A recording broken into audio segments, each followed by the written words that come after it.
नमस्कार दोस्तों, आज हम लेकर आए हैं महाभारत की एक ऐसी गहरी और रहस्यमय कहानी।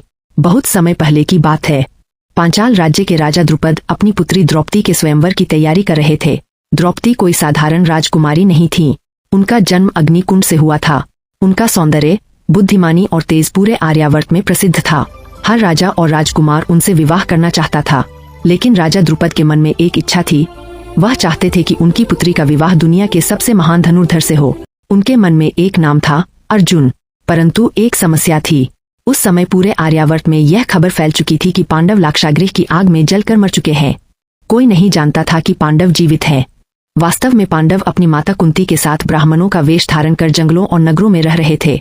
द्रौपदी स्वयंवर की घोषणा राजा द्रुपद ने पूरे आर्यावर्त में घोषणा करवाई। जो वीर योद्धा इस कठिन परीक्षा को पार करेगा, वही द्रौपदी का पति बनेगा। स्वयंवर के लिए एक विशाल सभा बनाई गई। महल को फूलों, सोने और रत्नों से सजाया गया। हजारों दीपक जल रहे थे। बड़े बड़े राजा, महाराजा और योद्धा वहां आने लगे। सभा में हस्तिनापुर से दुर्योधन, कर्ण, शकुनी और दुःशासन भी पहुंचे। मगध के राजा जरासंध आए। कई महान योद्धा अपने अपने गर्व के साथ सभा में बैठे। इसी बीच साधारण ब्राह्मणों के वस्त्र पहने 5 युवक भी सभा में पहुंचे। ये और कोई नहीं बल्कि पांचों पांडव थे।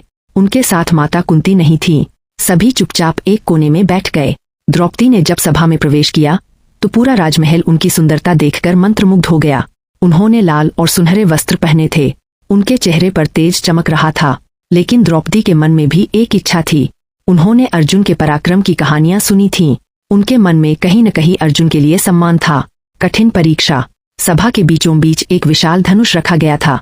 ऊपर एक घूमती हुई मछली लटक रही थी। नीचे पानी से भरा पात्र रखा था। शर्त यह थी, जो योद्धा नीचे पानी में मछली की परछाई देखकर उसकी आंख में तीर मारेगा, वही विजेता होगा। यह सुनते ही कई राजा घबरा गए। सबसे पहले कई राजाओं ने कोशिश की, लेकिन कोई धनुष तक नहीं उठा पाया। फिर दुर्योधन आगे आया। उसने पूरी ताकत लगाई, लेकिन धनुष नहीं उठा सका। सभा में फुसफुसाहट होने लगी। अब बारी आई महान योद्धा कर्ण की। जैसे ही कर्ण आगे बढ़ा, सभा में सन्नाटा छा गया। सभी जानते थे कि कर्ण महान धनुर्धर है। उसने आसानी से धनुष उठा लिया। सबको लगने लगा कि अब वही विजेता बनेगा। लेकिन तभी अचानक द्रौपदी ने ऊंची आवाज में कहा, मैं ऐसूत पुत्र से विवाह नहीं करूंगी। यह सुनकर पूरी सभा स्तब्ध रह गई। कर्ण के चेहरे पर अपमान साफ दिख रहा था। उसने क्रोध में धनुष नीचे रख दिया और अपनी जगह पर लौट गया। दुर्योधन गुस्से से भर उठा, लेकिन कोई कुछ नहीं कर सका। अब सभा में निराशा फैल गई। कोई योद्धा परीक्षा पूरी नहीं कर पा रहा था। अर्जुन का आगे बढ़ना। तभी ब्राह्मणों के बीच बैठे अर्जुन धीरे धीरे उठे।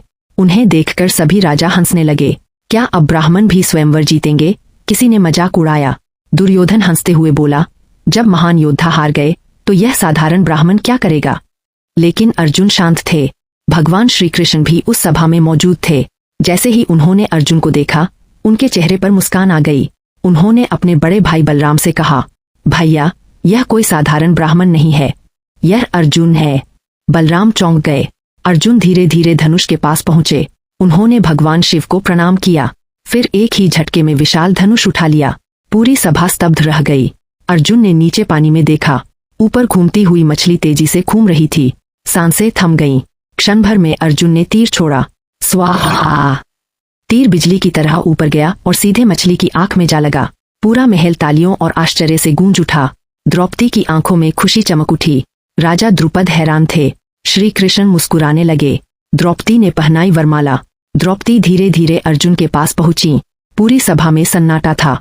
उन्होंने मुस्कुराते हुए अर्जुन के गले में वरमाला डाल दी। उसी क्षण शंख बज उठे। लेकिन यह देखकर कई राजा क्रोधित हो गए। दुर्योधन चिल्लाया, यह अन्याय है। एक साधारण ब्राह्मण राजकुमारी से विवाह नहीं कर सकता।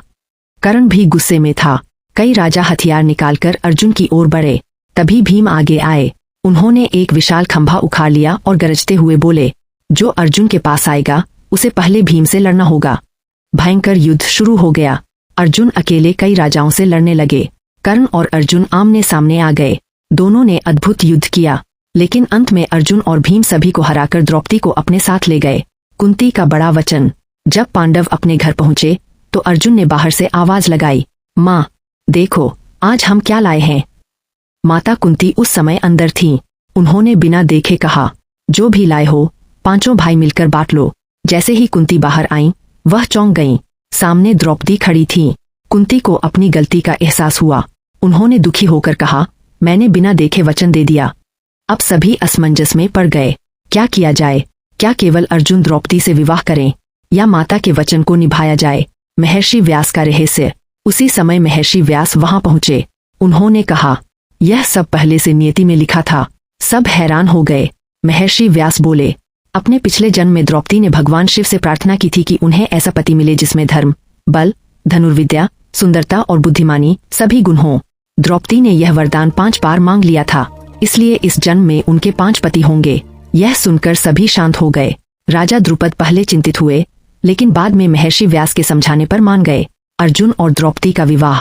फिर शुभ मुहूर्त निकाला गया। भव्य विवाह समारोह हुआ। मंत्रोच्चार शुरू हुए।